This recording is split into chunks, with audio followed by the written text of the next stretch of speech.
naquela época que eu nunca esqueci. Ele dizia assim: cuidado,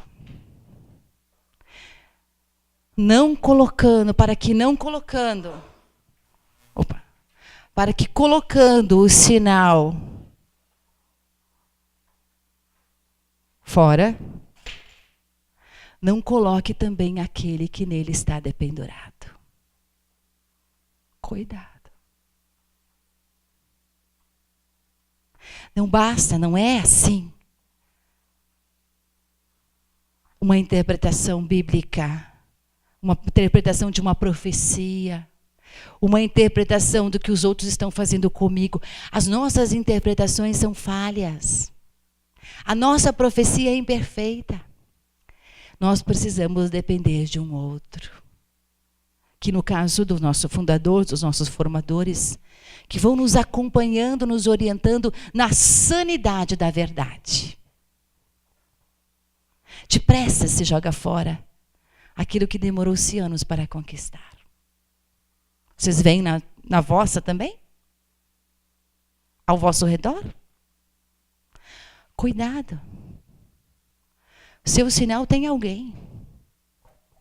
É por ele que você está. Não jogando fora a pertença. Às vezes por causa de bicuinhas egoístas. Como um casamento. No final foi a pasta de dente que estava ali lambuzando a pia todos os dias. Que mentira. No final foi o amor que se esfriou. Porque nós deixamos todos os dias ir se apagando um pouquinho por vez. Então, essa obediência aqui, tudo isso é do ser criatura. Nós não podemos mais deixar com que o mundo mande nas nossas decisões.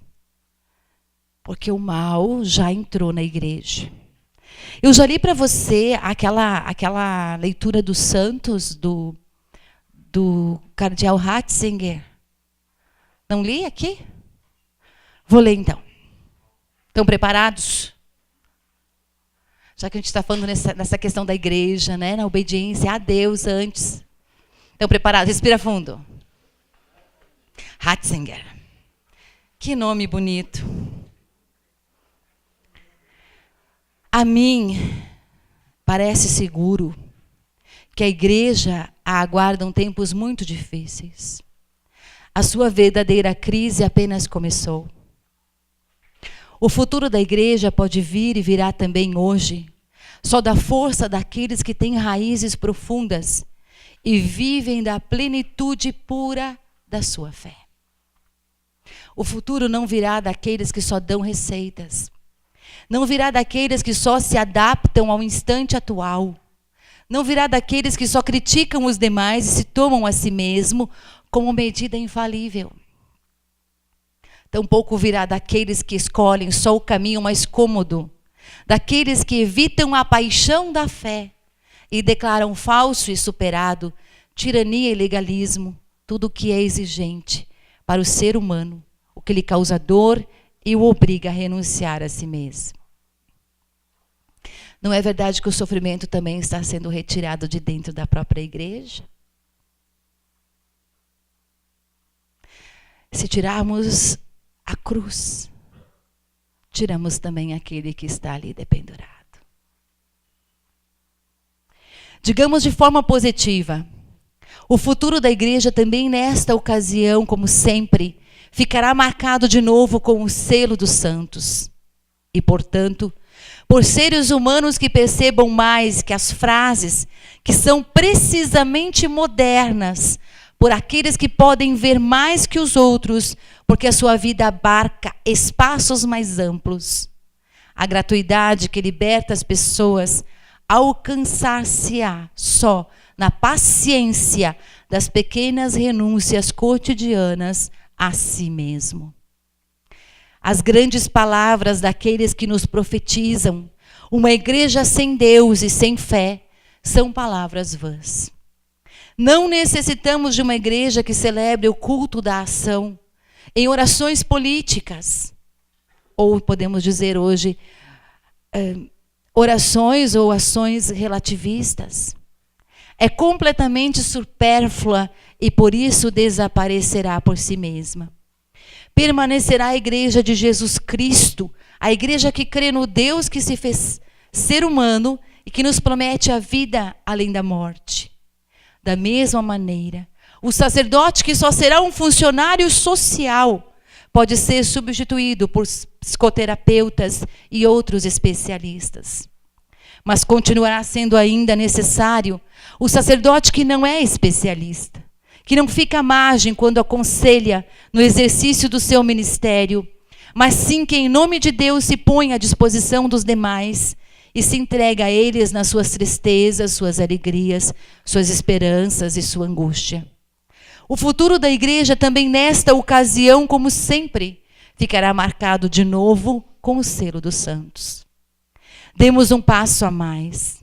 Também nesta ocasião da crise de hoje, surgirá amanhã uma igreja que terá perdido muito. Se fará pequena, terá de começar tudo desde o princípio. Já não poderá encher muitos dos edifícios construídos numa conjuntura mais favorável. Perderá adeptos e com eles muitos dos seus privilégios na sociedade. Apresentar-se-á de um modo muito mais intenso que até agora, como a comunidade da livre vontade, a que só se pode aceder por meio de uma decisão. Como pequena comunidade, reclamará com muito mais força a iniciativa de cada um dos seus membros. Certamente, conhecerá também novas formas ministeriais e ordenará sacerdotes cristãos, provados, que continuem exercendo a sua vocação. Muitas comunidades menores, em grupos sociais homogêneos, a pastoral exerce-á normalmente deste modo. Junto a essas formas, continuará sendo indispensável o sacerdote dedicado por inteiro ao exercício do ministério como até agora. Mas, nessas mudanças que se podem supor, a igreja encontrará de novo e com toda a determinação o que é essencial para ela. O que sempre foi o centro, a fé no Deus trinitário. Em Jesus Cristo, o Filho de Deus feito homem, a ajuda do Espírito que durará até o fim. A igreja reconhecerá de novo, na fé e na oração, o seu verdadeiro centro e experimentará novamente os sacramentos como celebração e não como um problema de estrutura litúrgica. O processo resultará ainda mais difícil, porque haverá que eliminar tanto a estreiteza de visões sectárias como a voluntariedade entusiasmada. Pode-se prever que tudo isso requererá tempo. O caminho que levou dos falsos progressismos em vésperas da Revolução Francesa, quando também entre os bispos estava na moda ridicularizar os dogmas e talvez inclusive dar a entender que nem sequer a existência de Deus era de modo algum segura, até a renovação do século XIX. Mas, depois da prova dessas divisões, surgirá de uma igreja interiorizada e simplificada uma grande força, porque os seres humanos serão indescritivelmente solidários num mundo plenamente planificado. Experimentarão, quando Deus tiver desaparecido totalmente para eles, a sua absoluta e horrível pobreza. E então descobrirão a pequena comunidade dos crentes como algo totalmente novo, como uma esperança importante para eles, como uma resposta que sempre procuraram as apalpadelas. A mim parece seguro que a igreja aguarda tempos muito difíceis. A sua verdadeira crise apenas, todavia, começou. Há que contar com fortes sacudidas. Mas eu estou também totalmente seguro do que permanecerá no final. Não a igreja do culto político, que fracassou, mas sim a igreja da fé. Certamente já não será nunca mais a força dominante na sociedade na medida em que o era até há pouco tempo. Mas florescerá de novo e se fará visível aos seres humanos como a pátria que lhes dá vida e esperança para além da morte. Ele fala de nós. Ele fala de nós.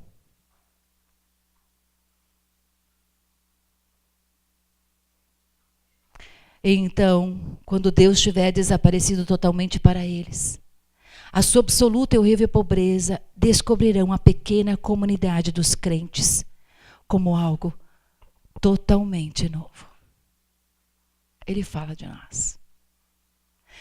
Quando que foi escrito isso aqui? 1970. Estamos no pico da crise.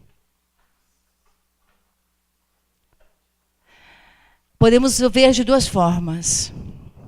Absolutamente negativo, ou seja, olhar a crise, olhar a desaparecimento de Deus, não porque Deus tenha ido, mas porque os homens estão o expulsando. Ou podemos ver que esta é a nossa hora. Esta é a hora que Deus nos fez para vir. Foi para esta hora que eu vim. A hora dolorosíssima do mundo paganizado. De uma igreja em descrédito moral e absurdamente relativizada. Mas foi para esta hora que eu vim.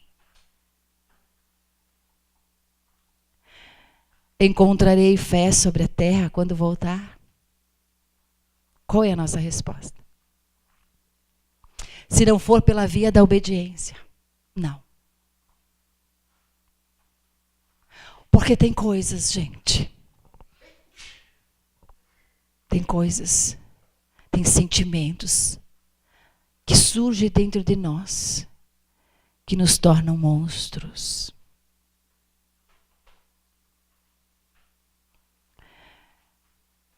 Não nos achemos melhores,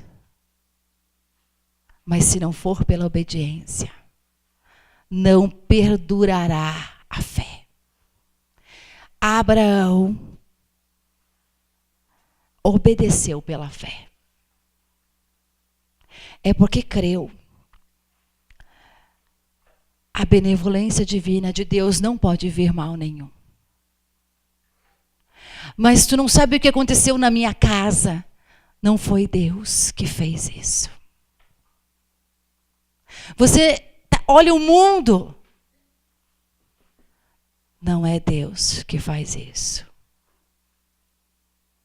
É pela concupiscência dos homens, pela perversidade da humanidade, pelo expulsamento de Deus nos corações, que o mal entrou no mundo e na igreja. Ele desceu para buscar o que estava perdido.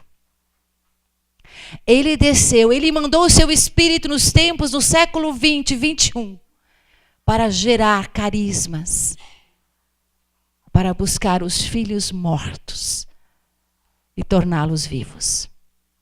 Não é apenas mais os machucados só, os mortos, para dar vida.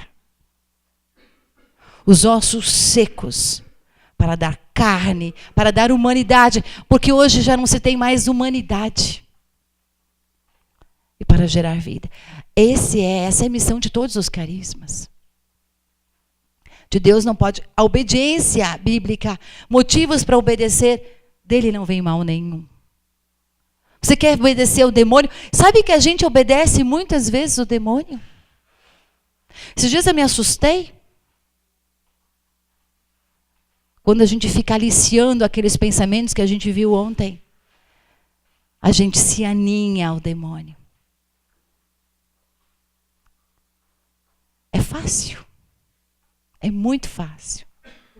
Quando a gente pensa mal, quando a gente deseja um mal, a gente está obedecendo o quê? Os impulsos mal. E tudo que é mal procede do maligno. Então a gente se torna submisso ao mal. E submeter-se ao mal é submeter-se ao maligno. Deus, dele não pode vir mal algum. E o motivo de obedecer são os fatos. O que Deus fez na tua vida. Conta para o teu irmão uma coisa que Deus fez por ti. Uma só. Que deu certo, que você rezou, que você pediu, que aconteceu. Uma só. Conta aí. Uma coisa que Deus fez por ti. Um ato salvador de Deus por ti.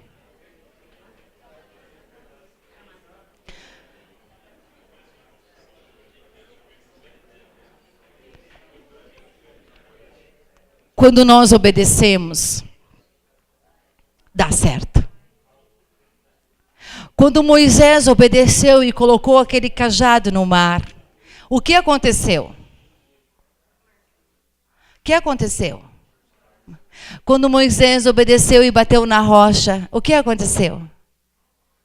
Quando Moisés obedeceu e colocou o seu bastão naquela fonte amarga, o que aconteceu? Quando Jesus obedeceu e tomou os pães e apresentou ao Pai, o que aconteceu? Quando Jesus obedeceu e caminhou sobre as águas porque o Pai o movia, o que aconteceu? Deu certo? Quando ele morre na cruz por obediência, o que aconteceu? E a ressurreição da carne. E a vida eterna. Quando Maria disse sim porque obedeceu, o que aconteceu? Obedecer dá certo. Obedecer dá certo. Quando os santos, pega os santos. Quando Faustina obedeceu para pedir aquela pintura de Jesus, quando ela enlouquecidamente olhou aquilo, chorou.